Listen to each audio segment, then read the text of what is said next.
ang kwento ng ice cream ringtone. May isang magkasintahan na nagdesisyong magbakasyon sa Baguio para ipagdiwang ang kanilang anniversary. Maaga silang umalis upang masulit ang biyahe. Maganda ang panahon at tila magiging perpekto ang kanilang pagdiriwang. Pero habang binabaybay nila ang isang madilim at liblib na daan, biglang tumigil ang sasakyan. Nagtaka ang lalaki, wala namang problema sa gas, at nang sinubukan niyang ayusin ang makina, wala siyang makitang sira.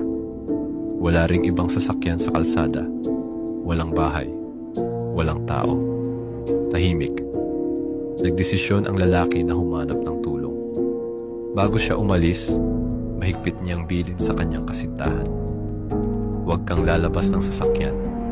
Kahit sino pa ang kumatok, huwag mong bubuksan ang bintana. Gustuhin man ng babae na sumama, may kailangang maiwan sa sasakyan. Kaya kahit kinakabahan, sinigurado niyang nakalock ang lahat ng pinto. Lumipas ang ilang minuto. Tahimik. Masyadong tahimik. Para malibang ang sarili, kinuha niya ang cellphone niya. Pero walang signal.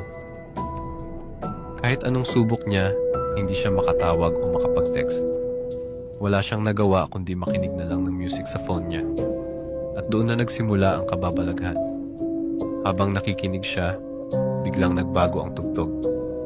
Isang lumang ice cream truck ringtone ang tumunog. Napakunot noo siya. Wala namang ganitong kanta sa playlist niya. Sinubukan niyang skip ang track, pero paulit-ulit lang itong tumutugtog. At sa kanya napansin, may tunog rin ng ice cream truck sa labas. Mahina noong una, pero palakas ng palakas. Dahan-dahan niyang ibinaba ang bintana para silipin kung may nagtitinda ng ice cream. Walang tindero, walang sasakyan, walang kahit ano. Pero naririnig niya pa rin ang tunog.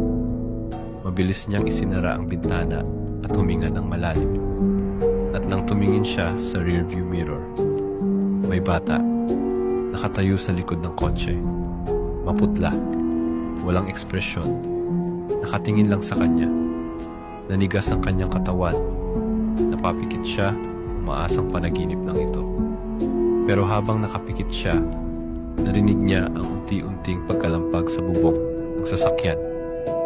Kasabay nito, mas lumakas ang ice cream ringtone. Dahan-dahan niyang idinilat ang kanyang mga mata at nakita niya ang bata nakadikit na sa bintana.